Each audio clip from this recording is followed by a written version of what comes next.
22 വയസ്സ് പ്രായമുള്ള ഒരു പയ്യൻ ബൈക്കിലൂടെ വന്ന് കാഷ്വാലിറ്റിന്റെ മുന്നിലേക്ക് നിൽക്കുന്നു. നിന്നിട്ട് ആ മനുഷ്യൻ പറയുന്നു, എനിക്ക് നെഞ്ചുവേദനയാണ്. ഡോക്ടറുടെ മുമ്പിൽ നിന്ന് ECG മറ്റുള്ള സംവിധാനങ്ങളും എടുക്കാൻ വേണ്ടി നമ്മുടെ കട്ടിലേക്ക് കിടക്കാൻ വേണ്ടി ഡോക്ടർ പറയുന്നതിൻ്റെ 2 അടി വെച്ചപ്പോഴേക്കും ആ മനുഷ്യൻ നിലത്ത് വീഴുകയാണ്. വയസ്സ് 22, മരണപ്പെടുകയാണ്. അഹങ്കരിക്കാൻ ഒന്നുമില്ല മക്കള്. നമ്മുടെ ജീവിതത്തിൽ നമ്മൾ അഹങ്കരിക്കുമ്പോൾ നാം ഒക്കെ മനസ്സിലാക്കണം, ഹാർട്ട് അറ്റാക്ക് എന്ന് പറഞ്ഞൊരു അസുഖം നമ്മളൊക്കെ കാണുന്നുണ്ട്. എന്താണ് ഹാർട്ട് അറ്റാക്ക്? ഉസ്താദുമാരെ ഇരുത്തിക്കൊണ്ട് എനിക്ക് കൂടുതൽ പറയാൻ പ്രയാസമുണ്ട്. എന്നിരുന്നാൽ ഏതാനും 1-2 വിഷയങ്ങൾ പറഞ്ഞ് ഞാൻ എൻ്റെ വാക്കുകൾ നിർത്തും.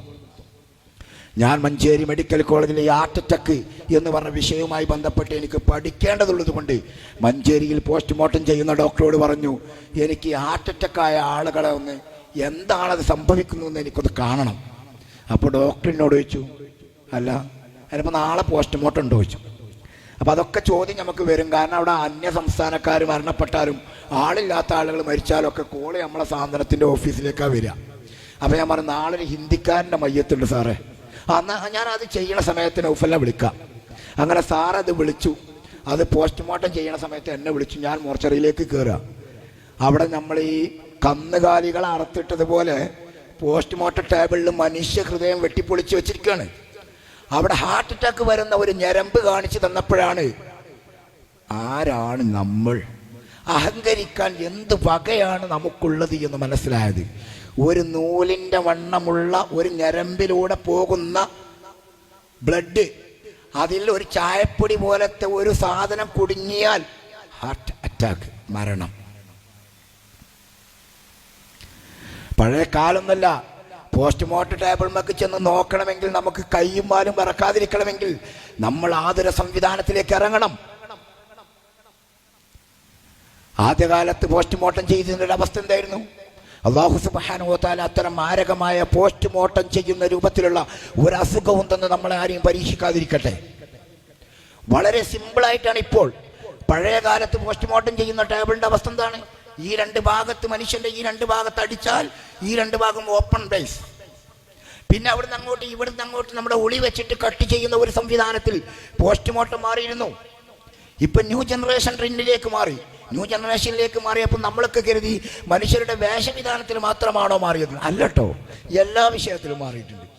ഇപ്പം പോസ്റ്റ്മോർട്ടം ചെയ്യാൻ വേണ്ടിയിട്ട് നമ്മളവിടെ ചെന്ന് കഴിഞ്ഞാൽ വളരെ സിമ്പിളാണ്. 2 ശബ്ദമേ കേൾക്കുള്ളൂ. ഒന്ന് എന്നൊരു സൗണ്ട്. നമ്മളെ കട്ടറുണ്ട്, നമ്മളെ ടൈൽസൊക്കെ കട്ട് ചെയ്യുന്ന കട്ടർ, ഡിവാൾട്ടിൻ്റെ ഒരു സാധനമാണ്. ഈ ചെവിൻ്റെ ഇവിടുന്ന് ഈ ചെവിൻ്റെ ഇവിടേക്കും അങ്ങനെ പിടിക്കും. ഇത് ഓപ്പൺ. രണ്ടാമത്തൊന്ന് പോണത് ഈ കുറ്റിക്ക് നിന്ന് നമ്മുടെ ഗുഹ്യസ്ഥാനം വരെ പൊളിച്ചു വെച്ചു.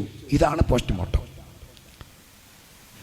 ഇത്തരം പോസ്റ്റ്മോർട്ടം ചെയ്ത മയ്യത്തുകൾ നമുക്ക് കുളിപ്പിക്കേണ്ടി വരികയാണ്. അതിന് നമ്മൾ എല്ലാവരും ഇങ്ങനെ പഠിപ്പിച്ചു കൊടുക്കാൻ പറ്റും. എല്ലാ ആളുകളും സേവനം ചെയ്യാൻ വേണ്ടി ഇറങ്ങുമ്പോഴല്ലേ പഠിപ്പിക്കാൻ പറ്റുള്ളൂ. അല്ല നാട്ടിലൊന്ന് പഠിപ്പിക്കാൻ പറ്റുമോ? നമ്മൾ മനസ്സിലാക്കേണ്ടതുണ്ട്.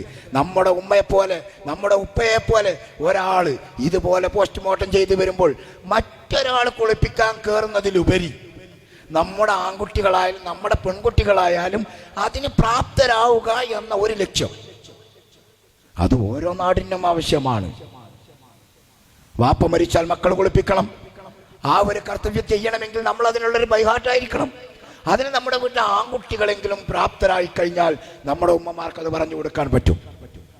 ഞാൻ എൻ്റെ ജീവിതത്തിൽ ഒരുപാട് അനുഭവങ്ങൾ അനുഭവിച്ച ഒരാളാണ്.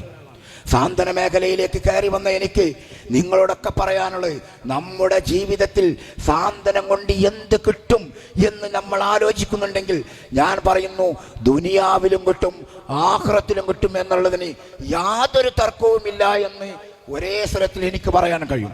കാരണം ഞാൻ എൻ്റെ ജീവിതം കൊണ്ട് പഠിച്ചതാണ്. മലപ്പുറം ജില്ലാ SYS എന്ന പ്രസ്ഥാനം 13 വർഷം മുമ്പ് സാന്ത്വനത്തിൻ്റെ ആംബുലൻസിലേക്ക് എന്നെ ക്ഷണിക്കുന്ന സമയത്ത് ഞാൻ ഏകദേശം 50,000 രൂപയോളം ഒരു മാസം സാലറി വാങ്ങിയിരുന്ന ജോലിയിലുള്ള ഒരാളായിരുന്നു. ആ ജോലി ഒഴിവാക്കിയിട്ട് 7,500 രൂപ മാസ സാലറിയിലേക്ക് സാന്ത്വനത്തിൻ്റെ വർക്കിന് ഞാൻ കയറി. എന്താ സാന്ത്വനത്തിൻ്റെ വർക്ക്? സാധാരണ 50,000 രൂപയോ ജോലിയുള്ള എനിക്ക് രാവിലെ 8 മണിക്ക് ഡ്യൂട്ടിക്കിറങ്ങിയാൽ 3 മണിയാകുമ്പോൾ എൻ്റെ വീട്ടിൽ വന്ന് എൻ്റെ മക്കളോടുകൂടെ, എൻ്റെ ഭാര്യയോടുകൂടെ, എൻ്റെ ഉമ്മയോടുകൂടെ, എൻ്റെ ഉപ്പയോടുകൂടെ, എൻ്റെ നാട്ടുകാരോടുകൂടെ എനിക്ക് ജീവിക്കാമായിരുന്നു, ഉറങ്ങാമായിരുന്നു. ഏകദേശം 13 വർഷക്കാലമായി ഏകദേശം ശരാശരി ഒരു ദിവസം 2-3 മണിക്കൂർ മാത്രമാണ് ഞാൻ ഉറങ്ങാറുള്ളത്. പക്ഷേ എൻ്റെ ശരീരത്തിനൊരു ക്ഷീണം വരാറില്ല. എൻ്റെ സമ്പത്ത് കൊണ്ട് അന്ന് നേടിയതിൻ്റെ എത്രയോ 10 മടങ്ങാണ് ഞാൻ ഇന്ന് മറ്റുള്ള ആളുകളുടെ ഇടയിലും ജീവിച്ചു പോകുന്നത്. വാഹനത്തിന്, കാറിന് വേണമെങ്കിൽ കാറ്, ബൈക്കിന് വേണമെങ്കിൽ ബൈക്ക്, രോഗികൾക്ക് വേണ്ട ഹിദ്മാത്ത് ചെയ്യാനുള്ള സാമ്പത്തിക റബ്ബ് എവിടുന്ന തരുന്നറിയില്ല. ഇങ്ങനെയൊക്കെ ചെയ്തിട്ട് നമ്മൾ ജീവിച്ചിട്ടും നമ്മുടെ ശമ്പളത്തിനൊരു കേടും പറ്റാതെ നമ്മൾ ഇന്ന് ജീവിച്ചു കാണ്ട് സാന്ത്വന പ്രവർത്തനം ചെയ്യുന്നുണ്ടെങ്കിൽ ആ സാന്ത്വനത്തിൻ്റെ മഹത്വം ദുനിയാവിൽ തന്നെ നമുക്ക് കിട്ടുന്നുണ്ട്. ദുനിയാവിലുള്ള ഒരാൾക്ക് നമ്മളൊരു സേവനം ചെയ്താൽ ആകാശത്തിന്റെ അധിപൻ നമുക്ക് ചെയ്യും. ഭൂമിയിലുള്ള ആളുകളോട് നിങ്ങൾ കരുണ ചെയ്താൽ ആകാശത്തിന്റെ അധിപൻ നിങ്ങളോട് കരുണ ചെയ്യും എന്ന് പറഞ്ഞ ആ ഒരു വാക്യത്തിൽ ഞാൻ എൻ്റെ ജീവിതം കൊണ്ട് അനുഭവിച്ച വ്യക്തിയാണ്. ഒരുപാട് അനുഭവങ്ങൾ എൻ്റെ മുമ്പിലുണ്ട്. കോവിഡ് കാലത്ത് ഒരു മയ്യത്തുമായി ഞാൻ പോന്നു. 7 മണിക്ക് മയ്യത്തുമായി ഞാൻ മഞ്ചേരി മെഡിക്കൽ കോളേജിൽ നിന്ന് ഇറങ്ങി. 8:30 മണിക്ക് ഖബർസ്ഥാനിലെത്തി. 8:30 മണിക്ക് ഖബർസ്ഥാനിലെത്തി. അപ്പം ഞാൻ കണ്ട കാഴ്ച, ഒരു പാടത്ത് ഒരു കിണർ കുഴിച്ചു വെച്ചിരിക്കുകയാണ്. അതിൽ 2 മോട്ടർ ഇറക്കി വെച്ചിട്ടുണ്ട്, വെള്ളം നിറച്ചു നിൽക്കുകയാണ്. എങ്ങനെ ഞാൻ ഈ മയ്യത്ത് മറവ് ചെയ്യുമെന്ന് ചോദിച്ചു. അങ്ങനെ എന്നോട് പറഞ്ഞു, നിങ്ങൾ മറവ് ചെയ്യേണ്ട സമയം ആകുന്ന സമയത്ത് ആ മോട്ടർ അടിച്ചിട്ട് വെള്ളം പുറത്തേക്ക് ഒഴിവാക്കിയിട്ട് വേണം വെള്ളത്തേക്ക് വെക്കാൻ. 8 മണി കഴിഞ്ഞു. PPE കിറ്റിന്റെ ഉള്ളിലാണ്, വേർത്തിട്ട് ആകെ പ്രയാസം, തല കറങ്ങലൊടിഞ്ഞ്. 9 മണി കഴിഞ്ഞു, 10 മണി കഴിഞ്ഞു, വെള്ളം അടിച്ച് തീരുന്നില്ല. എങ്ങനെയൊക്കെ വെള്ളം അടിച്ച് തീർത്ത് നമ്മളിതൊന്ന് മൂടാന്ന് നോക്കിയാൽ ചളിയാണ്. നമ്മളെ കൈക്കോട്ട് കൊണ്ട് മൂടാൻ പറ്റൂല. JCB വിളിച്ചു, വന്നില്ല. എല്ലാവർക്കും ഭയം. ഒരു മനുഷ്യൻ ആ പരിസരത്തേക്ക് വന്നില്ല. അവസാനം 12 മണിയായി, 1 മണിയായി, 2 മണിയായി. ബഹുമാന്യരായ നമ്മളെ സയ്യിദ് അവരുടെ മുർത്തല തങ്ങളുടെ സ്ഥാനം ഞാൻ വിളിച്ചു. ഞങ്ങളുടെ സ്ഥലം വെള്ളം വേണം കുടിക്കാൻ. ഒരു മനുഷ്യന്മാർ ഈ ഭാഗത്തേക്ക് വരുന്നില്ല. ഞാൻ ഒരു തുള്ളി വെള്ളം കൊടുന്നുതരുമോ? ഞങ്ങൾ 8 പേരുണ്ടെന്ന് പറഞ്ഞു. പാവപ്പെട്ട സയ്യിദ് അവറുകൾ രാത്രി 2 മണിക്ക് സ്വന്തം വീട്ടിൽ നിന്ന് കാറിൽ കൊണ്ടുവന്ന വെള്ളം കുടിച്ച് ഞങ്ങൾ വീണ്ടും മയ്യത്ത് മറവ് ചെയ്തു. പെരിന്തൽമണ്ണയിൽ നിന്ന് 8 കിലോമീറ്റർ അപ്പുറത്തുള്ള മയ്യത്ത് മറവ് ചെയ്യാൻ മഞ്ചേരിയിൽ നിന്ന് സാന്ത്വനത്തിന്റെ ഒരു വളണ്ടിയർ, JCB ഉള്ള ഒരു വളണ്ടിയർ, അദ്ദേഹത്തിന്റെ JCB കൊണ്ട് വന്നിട്ടാണ് പെരിന്തൽമണ്ണ ഞങ്ങൾ ആ മയ്യത്ത് മറവ് ചെയ്തത്. എങ്ങനെയാ മയ്യത്ത് മറവ് ചെയ്തത്? ഞങ്ങൾ വെള്ളമെല്ലാം വറ്റിച്ചോ മയ്യത്ത് അതിലേക്ക് ഇറക്കി വെക്കുന്നു. മയ്യത്ത് ഇറക്കി വെക്കുന്നതോടുകൂടെ വെള്ളം പൊന്തുന്നു. ഞങ്ങളതിൻ്റെ മേലെ മൂടുകല്ലൊക്കെ വെക്കുന്നു. വെള്ളം പൊന്തിക്കൊണ്ടേയിരിക്കുന്നു. JCB മണ്ണിടുന്നു, വെള്ളം പൊന്തിക്കൊണ്ടേയിരിക്കുന്നു. ഞങ്ങൾ എന്ത് ചെയ്യും? ആരോഗ്യ പ്രവർത്തകരെന്ത് ചെയ്യും? ആരോഗ്യ പ്രവർത്തകരെല്ലാം ക്ഷീണിച്ചു മാറി. പക്ഷെ ഞങ്ങളതെല്ലാം ഭംഗിയായിട്ട് മറവ് ചെയ്ത് പോന്നപ്പോഴും ഞങ്ങൾക്ക് യാതൊരു പ്രയാസവും അനുഭവപ്പെട്ടില്ല. ജീവിതത്തിൽ ഇന്ന് വരെ ഞങ്ങൾക്കൊരു പ്രയാസവും അതിൻ്റെ പേരിൽ അനുഭവപ്പെട്ടിട്ടില്ല.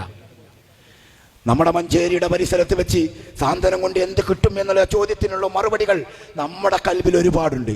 മഞ്ചേരിയുടെ പരിസരത്ത് വെച്ച് ഒരു കോൺക്രീറ്റ് വാഹനം മറിയുകയും ആ കോൺക്രീറ്റ് വാഹനത്തിലുള്ള 28ഓളം വരുന്ന ഹിന്ദി ബാർപ്പിന്റെ തൊഴിലാളികൾ അതിൻ്റെ അടിയിൽപ്പെടുകയും അവരെയെല്ലാം കാഷ്വാലിറ്റിയിലേക്ക് കൊണ്ടുവന്ന് ബസ്സിലാണ് കൊണ്ടുവരുന്നത്.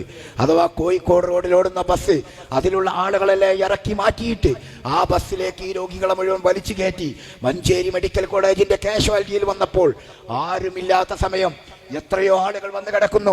ഇവരെയെല്ലാം നമ്മളെ പഞ്ചസാര ചാക്കും മൈദച്ചാക്കൊക്കെ പുറത്ത് വെച്ച് പോകുന്ന മാതിരി കാഷ്വാലിറ്റിന്റെ ടേബിളിൽ കൊണ്ടുപോയിട്ടു. എല്ലാ ആളുകളെയും റെഫർ ചെയ്തു. അവസാനം 3 പേരെ റെഫർ ചെയ്യാൻ വാഹനമില്ല, ഒരൊറ്റ വണ്ടിയുള്ളൂ, സാന്ത്വനത്തിന്റെ ആംബുലൻസ്. 2 ഭാഗത്തും ഒരാളെയും നടുക്ക് നടക്കുന്ന വഴിയിൽ ഒരാളെയും കിടത്തി. ഈ വാഹനം കോഴിക്കോട് മെഡിക്കൽ കോളേജിലേക്ക് പോകുന്നവേ പുളിക്കലിൽ വെച്ച് നമ്മുടെ വണ്ടി ആക്സിഡന്റ് പറ്റു. ആക്സിഡന്റ് പെട്ട് നമ്മളെ വണ്ടിയിൽ കൂൾ ബാറിലൂടെ കയറി ഇറങ്ങി. എൻ്റെ ശരീരത്തിലുള്ള ബ്ലഡ് എല്ലാം കണ്ട് അവർ പറഞ്ഞു, നിങ്ങൾക്ക് വണ്ടി ഓടിക്കാൻ പറ്റുമെങ്കിൽ നിങ്ങൾ പോയിക്കോളൂ, ഞങ്ങൾ നോക്കിക്കോളാം. ആ വണ്ടിയും കൊണ്ട് ഞാൻ നേരെ കോഴിക്കോട് മെഡിക്കൽ കോളേജിലെത്തി. എല്ലാവരെയും ഇറക്കി. പോരുന്നവേ 2 പേർ അതിൽ നിന്ന് മരണപ്പെട്ടു ആ ആക്സിഡന്റിൽ നിന്ന്. ഈ 2 പേരെ നാട്ടിലേക്ക് കൊണ്ടുപോകാൻ സാമ്പത്തികമായിട്ടില്ല എന്ന് പറയുകയും അതിലൊരു വണ്ടി, നമ്മുടെ വണ്ടി, തട്ടിയ വണ്ടിയും കൊണ്ട് ഞാൻ പോകാമെന്ന് ഏൽക്കുകയും ചെയ്തു. അങ്ങനെ ഞാൻ ആ വണ്ടിയിലേക്ക് കയറ്റിയപ്പം അതിൻ്റെ കുറച്ച് ആളുകൾ എന്നോട് പറഞ്ഞു, ഇതിൽ 2 രോഗിനെയും കൂടി കൊണ്ടുപോകാൻ പറ്റുമോ? ഞാൻ പറഞ്ഞു, അതിന് വിരോധമല്ല, 2 രോഗിനല്ലേ നമുക്ക് കൊണ്ടുപോകാം. എന്ന് പറഞ്ഞ് കൊണ്ടുവന്നപ്പോൾ ഒരു രോഗിനെ കൊണ്ടുവന്നപ്പം ബഹിരാകാശത്തേക്ക് ആൾക്കാർ പോണമാരുള്ള രോഗി 2 കൈയും കെട്ടിക്കണ് 2 കാലും കെട്ടിക്കണ്. ഇയാൾ എങ്ങനെ ഞാനവിടെ കിടത്തും? ഒരു ഭാഗത്ത് ഫ്രീസർ. അങ്ങനെ ഞാൻ ഇയാളെ നമ്മുടെ സീറ്റിൽ കാല് നീട്ടിയിരുത്തിയിട്ട് ഇങ്ങനെ ഇരുത്തി എത്ര ഇയാളോട് ഭക്ഷണം വേണോ എന്ന് ചോദിച്ചാലും ഇയാൾക്ക് ഭക്ഷണം വേണ്ട. നമ്മളൊന്ന് ആലോചിച്ച് നോക്കണം. ജീവിച്ച് നടക്കുമ്പോൾ അഹങ്കരിക്കുന്ന നാം ഓരോരുത്തരും മനസ്സിലാക്കണം, നമുക്ക് ഒരു നേരത്തെ ഭക്ഷണം വരെ മറ്റൊരുത്തൻ വാരിത്തരേണ്ട ഒരവസ്ഥയിലേക്ക് വന്നാൽ, അതിൻ്റെ മലമൂത്ര വിസർജനം വരെ വൃത്തിയാക്കാൻ കഴിയാത്ത ഒരു സാഹചര്യത്തിലേക്ക് വന്നാൽ, ഞാനും നിങ്ങളും അടക്കമുള്ള ആളുകൾ പട്ടിണി കിടക്കാൻ തയ്യാറാവും. ആ മനുഷ്യനോട് ഞാൻ ചോദിച്ചു, എന്താ നിങ്ങൾക്ക് ഭക്ഷണം വേണ്ടാത്ത? അദ്ദേഹം എന്നോട് നിറകണ്ണുകളോടെ പറഞ്ഞു, ഭക്ഷണം കഴിച്ചാൽ ബാത്റൂമിക്ക് പോകാൻ പ്രയാസമുണ്ട്, കാരണം എനിക്ക് ഇരിക്കാൻ പറ്റൂല. ഞാൻ ആ വിഷയം മൂപ്പരോട് പറഞ്ഞു. എനിക്ക് അറിയുന്ന ഹിന്ദിയിലൊക്കെ ഞാൻ പറഞ്ഞു, നിങ്ങൾക്ക് വേണ്ട ഭക്ഷണം നിങ്ങൾ കഴിച്ചോളൂ, ബാത്റൂം അല്ലേ അത് നിങ്ങളൊരു വിഷയമാക്കണ്ട, അതിന് ഞാൻ റെഡിയാണ്. അങ്ങനെ അദ്ദേഹത്തിന് ഞാൻ സേലത്ത് വെച്ച് ഭക്ഷണം വാങ്ങിക്കൊടുക്കുന്നു. വിജയവാഡ വിശാഖപട്ടണത്തിലേക്ക് എത്തുമ്പോഴേക്കും അദ്ദേഹത്തിന് ബാത്റൂമിൽ പോകണമെന്ന് പറയുന്നു. ആ സമയത്ത് എന്താ, അപ്പം ഞാനൊരു വിഷയം പറഞ്ഞെങ്കിലും ആ സമയത്ത് എന്ത് ചെയ്യണമെന്ന് അറിയാതെ ഞാൻ വണ്ടിയിലേക്ക് കയറിയപ്പോൾ അപ്പൻ്റെ മനസ്സിലൊരു ആലോചന. സാന്ത്വനത്തിന് ഇറങ്ങുമ്പോൾ അങ്ങനെ പെട്ടെന്ന് ആലോചന കിട്ടും. എനിക്ക് അപ്പണ് തോന്നി, പടച്ച റബ്ബേ, ഇയാൾക്ക് ഇപ്പം എങ്ങനെ ഞാൻ ബാത്റൂം എന്നൊരു പറഞ്ഞ് നോക്കുമ്പോൾ ഇയാളെ സീറ്റിൻ്റെ അടിയിലുണ്ട് എൻ്റെ സ്റ്റെപ്പിന് ടയർ. നിങ്ങളൊക്കെ വാഹനം ഓടിക്കുന്ന ആളുകളല്ലേ, വാഹനം കണ്ട ആളുകളല്ലേ. അതിൻ്റെ ടയറിനൊരു പ്രത്യേകത ഉണ്ട്. ടയറിൻ്റെ ഒരു ഭാഗം ഇങ്ങനെ ആണെങ്കിൽ മറ്റേ ഭാഗം കുണ്ടേകാരം. ശ്രദ്ധിച്ചിട്ടുണ്ടോ? ആ ടയർ ഞാൻ അങ്ങോട്ട് വലിച്ചെടുത്ത് കൗത്തിയാണ് അപ്പോൾ കുണ്ടാണ്. വേസ്റ്റിൻ്റെ കീസ് അയിമക്ക് ഇങ്ങോട്ട് വിരിച്ചു. അയാളെ 2 കാലും 2 കൈയും പിടിച്ച് അയാളെ മെല്ലെ ഇല്ലാണ്ട് ഇരുത്തി കൊടുത്തു. അയാൾ ഭംഗിയായിട്ട് അയാളുടെ മലമൂത്ര വിസർജനം അയാളാണ് നടത്തി. അപ്പോഴും അയാളിൻ്റെ മുഖത്തേക്ക് തന്നെ നോക്കും. എന്താ പ്രശ്നം? കഴുകണ്ടേ? അത് ആര് കഴുകും? ഉള്ള ആളുകൾ മുഴുവൻ പേഷ്യൻ്റാണ്. ഞാൻ പറഞ്ഞ അതിനും നിങ്ങൾ വിഷയാക്കണ്ട എന്ന് പറഞ്ഞാൽ നമ്മളെ വണ്ടിയിലുണ്ട് ഇനി കന്നാസും വെള്ളമൊക്കെ, അതെടുത്ത് വേണം ഞാൻ അദ്ദേഹത്തിൻ്റെ ആ ഭാഗമൊക്കെ നല്ല വൃത്തിയാക്കിയാണ് കഴുകി കൊടുത്തപ്പം അയാൾ പൊട്ടെടുക്കരഞ്ഞു. സാന്ത്വനം കൊണ്ട് കിട്ടുന്ന ഫലം അതാണ്. ഓരോ ഉമ്മമാരും ഓരോ ഉപ്പമാരും പൊട്ടിക്കരയുന്ന നിമിഷങ്ങൾ നമ്മുടെ ജീവിതത്തിൽ ഉണ്ടാവും. അവരാ പൊട്ടിക്കരഞ്ഞുകൊണ്ടുള്ള ദുആ അത് നമ്മുടെ ജീവിതത്തിൽ എന്നും നമുക്ക് കിട്ടും. ഞാനതിൻ്റെ അനുഭവസ്ഥനാണ്.